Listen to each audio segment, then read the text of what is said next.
Hari ini saya akan membawa kita untuk belajar satu pribadi yang menurut saya, inilah orang yang paling kuat yang saya kenal selama hidup. Dan itu tercatat dalam Alkitab. Daniel pasal 2 ayat 46. Ini orang yang paling kuat kalau menurut saya. Lalu sujudlah Raja Nebukadnezar serta menyembah Daniel.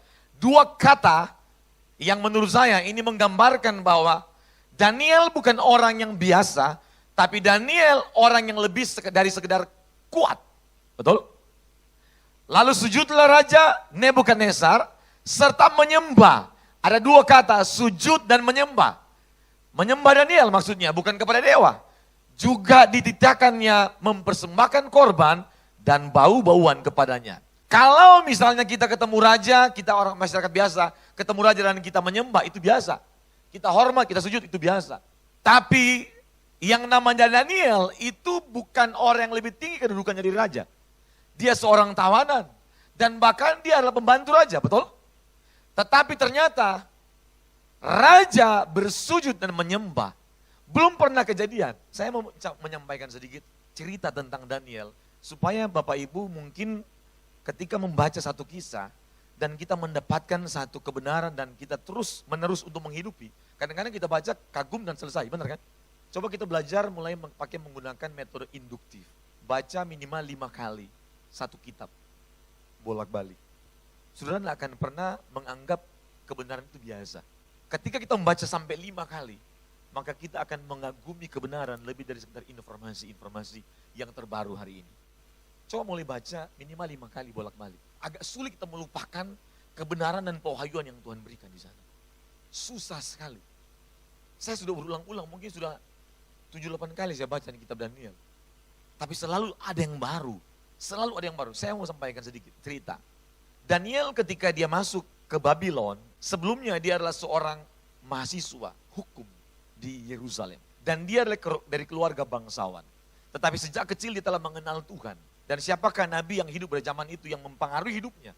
Adalah Yeskiel. Sehingga Anda bisa baca dalam Yeskiel pasal 14, nama Daniel disebut oleh Yeskiel.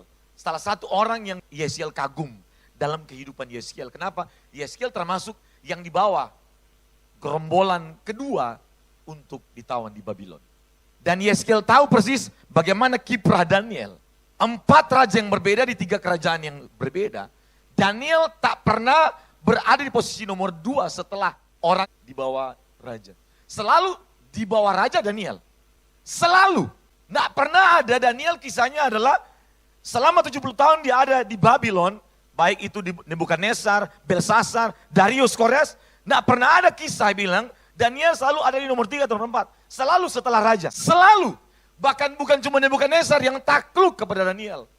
Semua raja takluk. Termasuk Darius. Belum pernah ada orang yang membuat raja berpuasa dan tidak tidur semalam. Baru Daniel.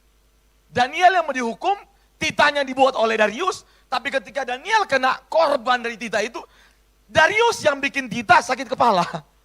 Ya kenapa Daniel yang kena titah ini? Di luar harapan dia. Ternyata Alkitab mencatat, Darius nggak tidur semalam dan dia melakukan doa dan puasa demi Daniel. Wow.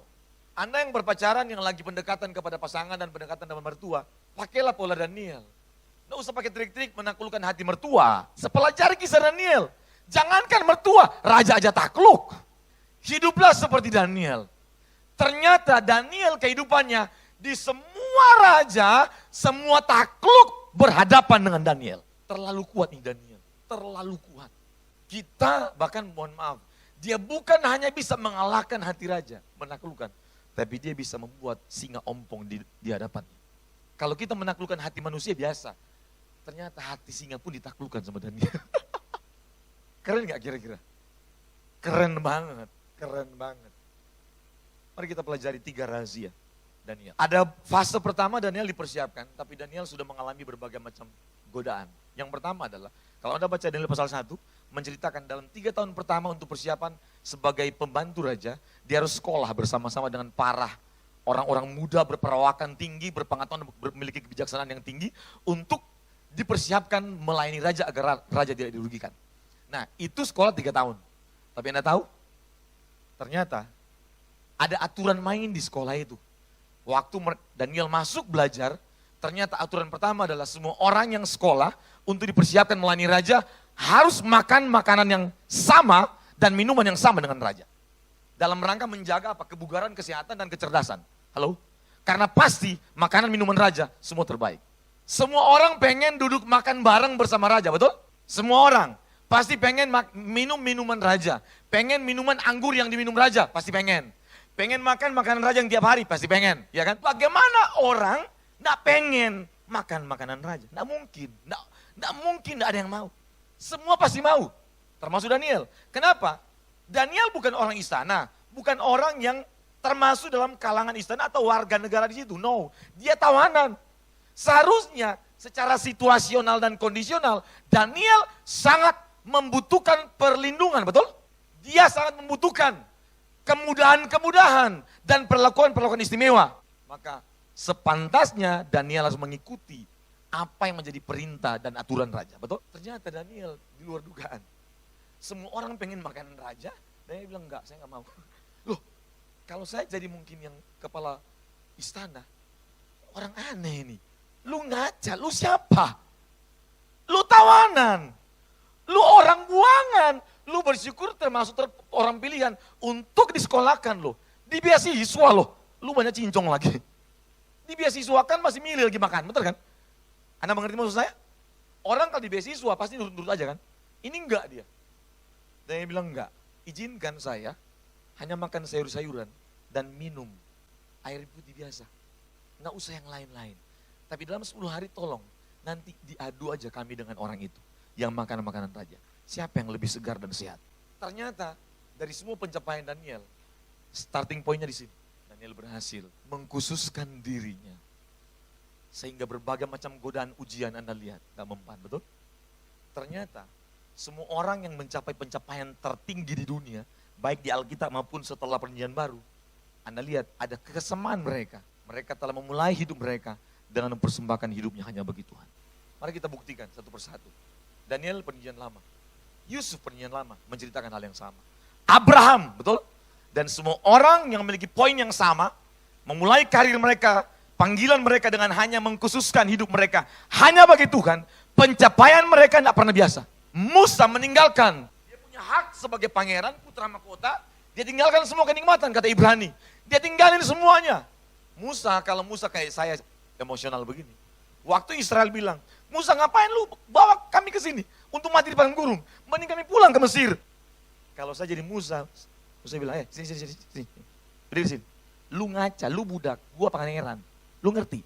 Lu pulang, tinggal di tenda, tidur di tenda. Gua tinggal di istana. Paham kau? Ngaca kau? Bisa dia bilang begitu, bisa mengerti? Tapi Musa tidak melakukan itu.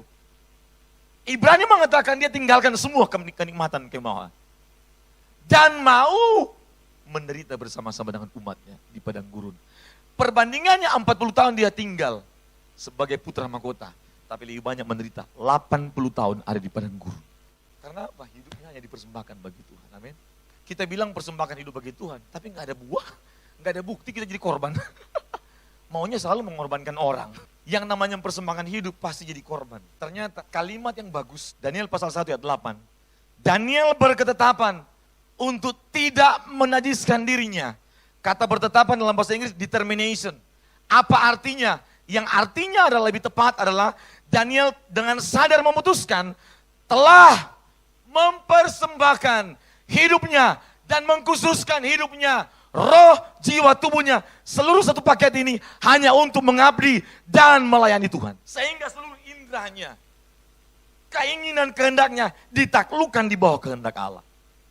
Itu arti berketetapan.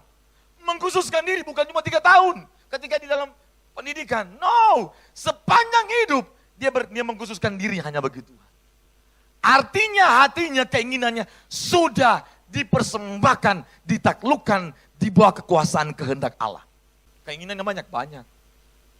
Pasti pengen dong. Uang, ya kan? Kekuasaan. Dalam hati ada keinginan, betul? Saya sharing sedikit. Kenapa Lucifer gagal?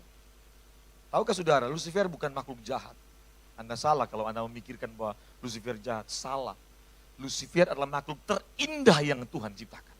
Untuk melayani Tuhan. Arti Lucifer adalah permata sebenarnya. bintang timur, oke, cahaya fajar. Tapi itulah permata indah yang diciptakan Tuhan untuk melayani Tuhan. Apa yang menyebabkan Lucifer akhirnya dibuang? Lucifer tidak bisa mengelola keinginannya. Halo? Anda mengerti maksudnya? Pantasan Galatia 5 dari 9 buah roh dikunci dengan satu. Self control. Tuh. Pengendalian diri. Keinginan kita, ada dua hal yang kita harus lulus. Temptation dan testing. Temptation adalah godaan. Kalau kita baca dalam Alkitab, baik tokoh perjanjian lama sampai perjanjian baru, dengar yang baik. Semua mereka lulus mengatasi 2T. Apa beda temptation dan testing? Temptation adalah godaan. Itu adalah bagaimana kita diuji keinginannya. Sedangkan testing adalah ujian iman. Halo? Gak ada duit, penderitaan. Ada orang ketika menderita kuat sama Tuhan. Tapi ketika dikasih berkat langsung lupa sama Tuhan. Ada orang gak bisa hidup mewah bukan karena dia memilih untuk tidak hidup mewah. Karena gak mampu. Anda mengerti maksud saya? Kenosis itu bukan karena terpaksa rendah hati. Terpaksa mengampuni. Terpaksa mengosongkan diri, no. Itu keputusan yang diberikan, dilakukan dalam keadaan sadar, dalam berbagai macam kemampuan, tapi tetap memilih untuk tidak membalas. Amin. Banyak orang memilih mengampuni karena tidak mampu balas. Banyak orang hidup sederhana karena memang terpaksa. Bukan karena memilih sederhana. Dia tidak mampu. Dia bilang saya pakai Avanza aja terus. Kenapa? Memang lu tidak mampu beli Mercy. Jadi jangan ngomongin orang yang pakai Mercy. Bilang orang yang pakai Mercy rendah hati. Salah. Kemampuan kita beda-beda, bisa mengerti? Jadi jangan pernah mendeskripsikan namanya sederhana itu adalah dengan pemakaian mobil, halo, rumah, no. Kemampuan mengelola keinginan, itu yang harus kita lakukan, amin. Dan sama dengan Daniel, dia memulai pelayanannya langsung berketetapan hati, wow keren sekali. Untuk tidak menajiskan dirinya, karena dia sudah tahu, ketika dia lulus pertama ini, keinginan kedua, godaan kedua, ketiga, keempat, pasti lulus. Karena tiap saat pasti ada godaan, benar enggak? Jadi poin yang pertama keberhasilan Daniel adalah, Daniel telah melakukan apa? Dia mengkhususkan hidupnya hanya bagi Tuhan, amin. Itu sebabnya kalau Anda baca rumus perubahan hidup dalam Roma pasal 12 ayat 1 dan 2, 3 tahap sebelum berubah. Yang pertama persembahkan tubuhmu, betul? Yang kedua jangan menjadi serupa, betul? Dan yang ketiga baru berubahlah. Banyak orang pengen berubah tapi tidak bisa persembahkan hidupnya bagi Tuhan. Dipersembahkan dulu fase pertama, langkah pertama. Dan memilih untuk tidak menjadi serupa dengan dunia. Baru yang ketiga, baru ada perubahan. Amin. Jadi yang pertama apa tadi? 3M. Daniel mengkhususkan. Katakan sama-sama, mengkhususkan. Siap mengkhususkan hidup kita bagi Tuhan, amin. Siap? Orang yang mengkhususkan hidupnya bagi Tuhan, dia akan mampu menaklukkan uang, amin. Seks, jabatan, kekuasaan, pasti mampu. Tidak mungkin tidak mampu. Termasuk makanan. Ada orang kan jatuh terus di makanan, rakus. Kerjaannya mau makan terus, mimpinya makanan. Ada orang mimpi keliling dunia, dia mimpi makanan terus berganti-ganti. Dari malam sampai pagi mimpi makanan terus. Dari mulai sate kambing, sate soto kudus, soto betawi. Yang kedua ini wah keren banget Daniel. Ketika saya membaca Daniel pasal 6, saya berhenti pada ayat yang ke-11 ini, 10-11 sebenarnya. Dia berhasil membangun dan kebiasaan untuk mencari Tuhan setiap hari. Halo? Ketika ada titah yang mengancam mereka, Daniel melakukan seperti yang biasa dilakukannya. Kalimatnya saya suka itu. Seperti yang biasa dilakukan. Hidup saya dan saudara dibentuk oleh kebiasaan, betul? Anda tidak bisa bilang begini, kalau masih muda Anda malas, cuci piring aja gak bisa di rumah. Ini yang perempuan-perempuan ya, dari kasih muda masih SMP. SMA mamanya bilang, cuci piring belajar kamu. Nanti kamu kan pasti akan keluar menikah nanti. Kamu akan cuci piring, belajar masak kamu. Mama nanti saya menikah saya belajar, percaya sama saya, kamu tidak akan pernah bisa. Nanti waktu menikah tetap sama, karena apa? Kebiasaan itu sulit Anda ubah. Apa yang sulit yang kita hadapi? Sulit kita lawan? Kebiasaan buruk. Kebiasaan buruk paling sulit untuk orang hadapi. Kalau Anda sudah 10 tahun hidup dengan misalnya malas, sudah susah menjadi rajin. Dan tidak mungkin menikah semalam langsung rajin. Pak, biasa habis malam mengantin besok pagi langsung berubah saya Pak. Mana ada? Itu sebabnya jangan heran, perempuan zaman sekarang masa air panas angus. Masa Indomie berebus jadi goreng. Iya kan? Kering semua. Kenapa? Ya karena kebiasaannya yang begitu. Cuci baju aja nggak bisa, setrika aja. Hangus bajunya. Kebiasaan. Hari-hari ini mohon maaf, orang dipaksa untuk menjadi malas. Kenapa? Semuanya ada, betul? Generasi milenial hari ini bukan generasi bodoh. Anda enggak usah lagi kalau Anda punya anak nanti, dorong dia harus pintar, enggak usah. Dari kandungan udah pintar dia, karena namanya generasi digital. Bisa mengerti? Pantasan generasi begitu, setahun, anak kita setahun, dia pegang tab, enggak usah pakai pelatih dan coach. Bisa sendiri dia operasikan. Tapi orang tua yang 60 tahun, diajarin ulang-ulang aja nggak bisa. Tapi anak muda nggak usah. Tapi apa yang kalah anak muda bagi orang tua? Anda sulit menemukan orang yang tua malas, betul? Halo? Tapi sulit menemukan orang yang muda hari ini rajin. Setan sejak dulu sama pekerjaannya. Dia menaikkan, membuat, melejit knowledge dan skill. Tapi apa yang dihentikan dan hancurkan? Moral dan karakter manusia. Seharusnya sekolah Kristen leading, memimpin perubahan, bukan mengikuti perubahan. Amin, saudara. Gereja bukan pengikut perubahan, gereja pencipta perubahan. Daniel masuk di istana, berubah semua. Kenapa? Dia punya kekuatan untuk mengubah. Apa simbol gereja? Terang. Seharusnya terang bisa mengusir kegelapan. Kita butuh Daniel zaman now, berani.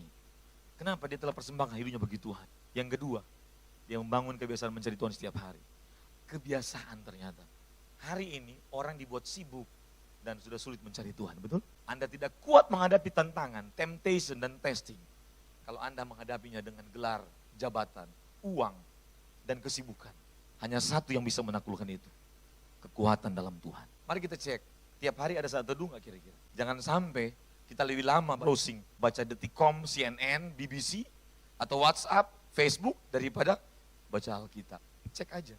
Bohong, kita bilang kita mengasihi Tuhan, kita kuat dalam Tuhan. Cek saja sehari lebih banyak ketemu Tuhan, melalui firman, atau lebih banyak baca yang lain. Halo, apa yang masuk menentukan pertumbuhan kekuatan rohani? Setuju? Kenapa Daniel begitu kuat? Dia nggak takut dengan raja. Yang ketiga kuncinya, melayani Tuhan lebih dari raja. Jangan melayani pekerjaan lebih dari Tuhan. Jangan melayani bosmu lebih dari Tuhan.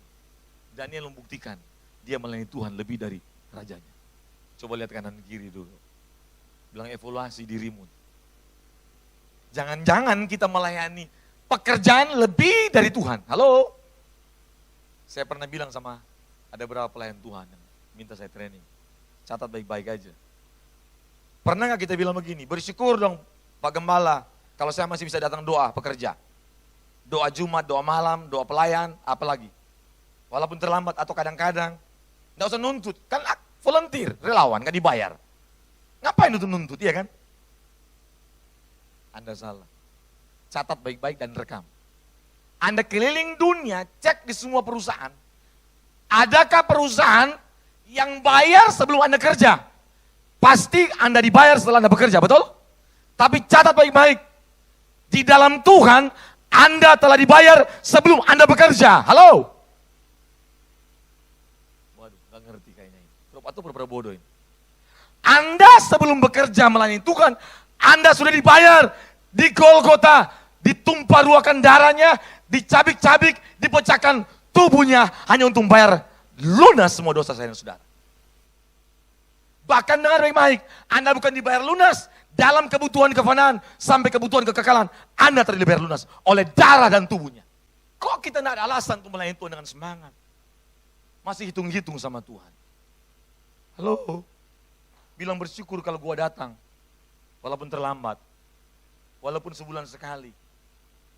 Nggak usah banyak nuntut lah, nggak usah banyak ngomong lah Pak Pendeta, Gembala. Ya kan? Bersyukur gua masih bekerja di sini. Waduh. Anda salah mengenal Yesus. Tuhan sudah bayar sebelum Anda kerja di sini. Amin. Nggak ada bilang, sudah mulai vice presiden, mulai sibuk. Nggak ada. Justru makin tinggi jabatan, makin gila sama Tuhan. Amin, saudara. Karena sebenarnya bukanlah jabatan yang menjadi tujuan kita.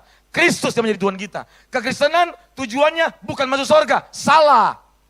Kekristenan tujuannya menjadi seperti Yesus. Itu kekristenan. Perjalanan iman kita bukan sampai pada destinasi. pada tempat. No, perjalanan iman kita mencapai kesempurnaan seperti Bapa. Itu yang benar. Kita melakukan kebaikan, kebenaran, karena bersyukur Tuhan sudah bayar semua hutang dosa kita. Bagi kita orang Kristen, dosa bukanlah sekedar pelanggaran. Kalau dosa hanya pelanggaran kesalahan, dengar yang baik, tidak perlu ada penebusan, amin. Halo? Tapi Anda baca dalam Alkitab, dosa adalah kehilangan tujuan, amin. Dosa adalah kehilangan otoritas. Halo? Dan dosa kehilangan identitas. Terakhir, dosa bagi Alkitab, bagi Kristus adalah hutang. Matius pasal 6, dalam doa kami bilang begini, ampunilah kesalahan kami. Dalam bahasa Inggris, our debt. Hutang ternyata. Halo? Pelanggaran itu hutang, betul? Pantas perlu dibayar dengan orang yang bebas dari hutang. Halo? Perlu pribadi yang tak berdosa. Kristus yang tak bercacat. Amin, saudara. Itu sebabnya Anda tidak pernah menemukan Yesus bilang, ampunilah dosa saya Tuhan, Bapak. Betul? Karena dia tidak pernah bercelah. Betul? Kristus yang sudah mati. Dan itu yang mendorong kita sampai kita harus tahu diri sama Tuhan. Bukan lupa diri. Amin. Bilang kanan kiri, harus tahu diri bukan lupa diri. Wah, 3 hal. Ternyata ini rahasia Daniel. Kenapa dia menjadi orang yang paling kuat di zamannya. Yang pertama apa rahasia pertama? Mengkhususkan diri. Tahu mengkhususkan? Itu sama dengan kudus, betul? Memisahkan. Tidak boleh bercampur. Hanya khusus hidup ini melayani Tuhan. Wow. Yang kedua apa? Membangun kebiasaan mencari Tuhan setiap hari. Karena kebiasaan membentuk karakter kita. Dan yang ketiga, melayani Tuhan lebih dari pekerjaan kita. Amin. Anda lihat Daniel, dia ada di manapun, tetap Kristus dihadirkan, betul? Tuhan dimuliakan. Pekerjaan Anda, dokter, guru, semua Kristus, Tuhan harus hadir di sana. Dan sekolah-sekolah Kristen harus menjadi wadah pertama, institusi pertama untuk menghadirkan Kristus. Pemuridan itu bicara efektivitas memuridkan orang. Pertanyaannya, apakah gereja sudah efektif memuridkan orang? Padahal itu tugas utama gereja. Generasi kita harus dipersiapkan. Tuhan bicara kepada saya dan istri saya. Tema tahun ini kalian, baik guru maupun siswa, satu temanya. Mempersiapkan generasi yang kudus bagi Kristus. Tidak boleh main-main. Tuhan berikan satu ayat, Yudas 1:23. Selamatkanlah mereka dengan jalan, merampas mereka dari api. Kata merampas adalah harpaso. Merebut dengan paksa, nggak bisa main-main lagi. Halo? Melayani Tuhan harus sampai ke situ. Bukan untuk perkaya diri. Oh, kenapa kamu jadi pendeta? Karena pendeta sekarang top-top kan, keren-keren semuanya. Mobil banyak, villa banyak. Saya bingung, motivasinya jadi lain. Saya kemana-mana ini kurang tidur. Kemana-mana, saya cuma menyampaikan, selamatkan generasi sama-sama lewat pendidikan. Bangun sekolah. Tidak ada tempat yang paling efektif memuridkan orang, generasi. Hanya rumah dan sekolah. Tapi rumah, ketemu pagi dan malam, bapak dan anak. Sama-sama pergi sekolah dan pekerjaan. Pulang-pulang dari sekolah dan pekerjaan, sama-sama malam juga. Halo, kapan dimuridkan? Halo, sekolah setiap hari dimuridkan. Setiap hari kita muridkan mereka. Persembahkan hanya bagi Tuhan. Amin. Teman-teman muda, Anda jangan pikir masa depanmu. Saya mau kasih tahu sedikit. Ada satu yang saya dapatkan dari kebenaran ini. Sebenarnya, kalau di kitab Daniel, ada namanya The Law of Excellence. Hukum keunggulan. Anda baca dalam Amsal 22:9. Kan banyak anak muda kan pengen supaya jadi sukses. Promosi itu bukan diusahakan. Tidak pernah diusahakan. Promosi itu dari Tuhan. Bukan bagianmu. Amin. Amsal 22:9 begini. Pernahkah engkau melihat orang yang cakap dalam pekerjaannya? Di hadapan raja-raja dia akan berdiri, bukan di hadapan orang yang hina. Kata cakap dalam pekerjaannya dalam bahasa Inggris, excel in his work. Kata excel dalam bahasa Ibrani adalah mahir. Mahir artinya orang yang rajin. Halo, bukan cerdas. Kan orang rajin pasti cerdas. Pasti cakap, pasti unggul. Itu unggul. Orang unggul itu bahan mentahnya rajin. Amin. Orang unggul bahan mentahnya taat, nurut, teachable, mau diajar, amin. Wih, keren banget nih Alkitab. Sulit kita menemukan di buku-buku motivasi. Ini Alkitab gila ini, kebenarannya dalam sekali. Saya berkata, wah, ternyata tidak ada hukum kesuksesan, hanya ada hukum keunggulan.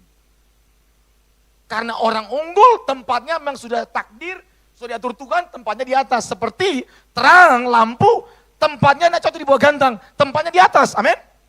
Halo? Bukan supaya, lebih hebat, no. Karena itu masalah hukum. Yang kedua, itu bicara apa? Fungsi. Kalau orang unggul ditempatkan di atas, berfungsi lebih maksimal dan impact lebih besar.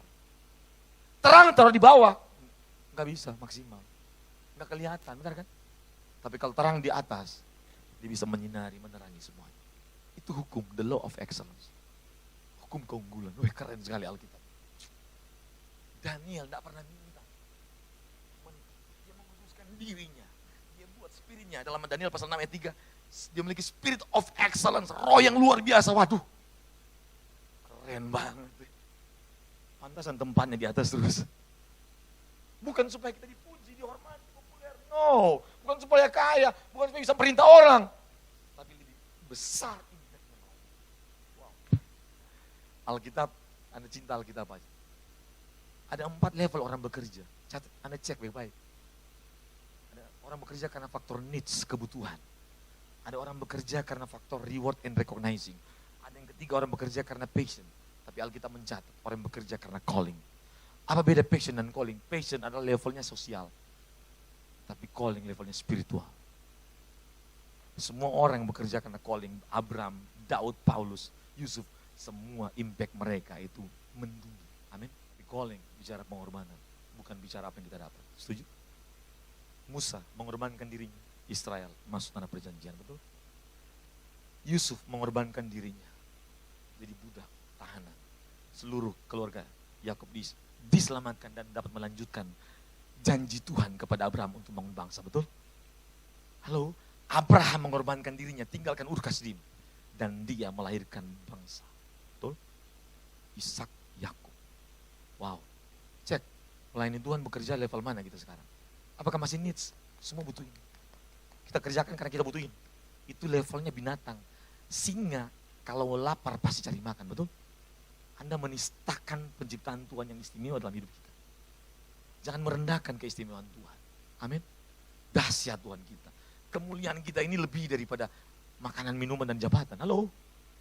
Wah, kasihan banget. Kok Tuhan dianggap lebih rendah daripada kebutuhan dan impian, hobi dan jabatan dan mobil Alphard segala macam? Bingung saya. Sampai calling, panggilan. Itu yang Abraham bilang. Saya melihat kota yang tak terlihat. Amin. Wow. Paulus bilang, Filipi 1 bilang, aku tuh pengen pergi, bukan masuk surga, berjumpa dengan dia. Keren kan? Bersekutu dengan dia. Wah, pantasan Paulus kalimat-kalimatnya hebat semua ya. Melayani Tuhan lebih dari raja. Artinya ya kita sebagai karyawan ataupun pekerja biasanya kita kan ya yes man kan. Ya, tapi ya bagaimana caranya? Ya mungkin teknik di lapangannya, Pak. Thank you. Kalau kita lihat Daniel itu bukan orang pemberontak, betul? Nurut banget sama raja. Tapi dalam hal peraturan yang membuat dia bisa mengingkari kebenaran, dia pasti melawan. Ada banyak hal, contoh. Saya kasih contoh sedikit lah. Kalau Daniel punya level lebih tinggi. Contoh misalnya, kalau Anda kerja, bagaimana kita bisa melayani Tuhan lebih daripada raja?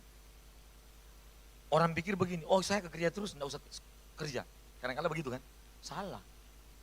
Melayani Tuhan lebih daripada raja adalah, kalau di dalam kantor, Anda harus lebih baik daripada orang yang bekerja di situ. Setuju? Halo? Karena kita mengabdi bukan pada bos, bukan pada gaji, betul nggak? Tapi kita mengabdi kepada Tuhan. Kalau 3:23, segala sesuatu lakukan seperti untuk Tuhan, bukan untuk manusia. Setuju? Bos ada nggak ada, tetap kerja maksimal.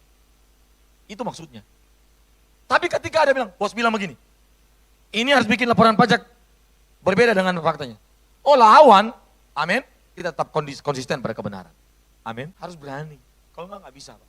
Yang langka hari ini bukan orang cerdas, bukan ilmuwan, bukan pengusaha kaya, bukan itu. Yang langka hari ini orang yang seperti Daniel, mengkhususkan dirinya untuk melayani Tuhan. Itu maksudnya. Tapi selalu ada alasan untuk tidak melakukan kebenaran, betul? Coba Anda ubah pikiranmu. Ciptakan selalu ada alasan untuk melakukan kebenaran. Amin. Harus selalu ada alasan untuk melakukan kebenaran. Bukan selalu ada alasan untuk tidak melakukan kebenaran. Selalu kita yang menciptakan alasan. Kita yang menciptakan alasan. Setuju? Karena selalu ada alasan untuk tidak berbuat benar. Akan selalu ada. Akan selalu ada kesempatan. Daniel punya kesempatan untuk tidak benar. Tapi dia menciptakan kesempatan menjadi bagaimana melakukan kebenaran. Keren. Masa kita tidak ada peluang untuk bikin usaha, kita bisa ciptakan peluang. Masa untuk melakukan kebenaran tidak pernah ciptakan peluang? Amin. Ajarin sama anak muda kita yang masih teens ya. Selalu brainwash mereka. Yang keren itu bukan yang pakai baju Avenger. Yang keren itu bukan yang bergaul dengan artis, sorry. Yang keren itu bukan yang cat rambut, amin. Yang keren itu yang intim sama Tuhan. Halo? Yang keren itu yang selalu bicara Kristus. Wih, kok kayak pendeta lu? Emang itu keren. Amin. Yang keren itu yang mengenal Tuhan, tergila-gila sama Tuhan. Yang keren itu yang sering pengen selalu berbuat benar, itu yang keren. Halo? Bukan, oh yang keren itu kalau kamu bergaul sama artis A, artis B, artis C, sama pejabat apa. No! Pakai baju ini, merek ini, segala macam. No! Keren itu kalau kita mengenal Tuhan. Waduh. Keren itu kalau kita itu betul-betul intim sama Tuhan. Itu keren. Anak-anak remaja kita, mohon maaf ya, mereka sudah nggak terlalu suka ke gereja. Nggak keren. Keren itu ke bioskop. Posting status, nonton Avenger, apalah segala macam. Oh, macam-macam loh. Yang keren itu mengenal Tuhan. Amin. Karena Alkitab bilang, karena itulah yang aku suka. Wow. Yang Tuhan suka apa? Itu yang kita lakukan, betul? Ya, kenal Tuhan.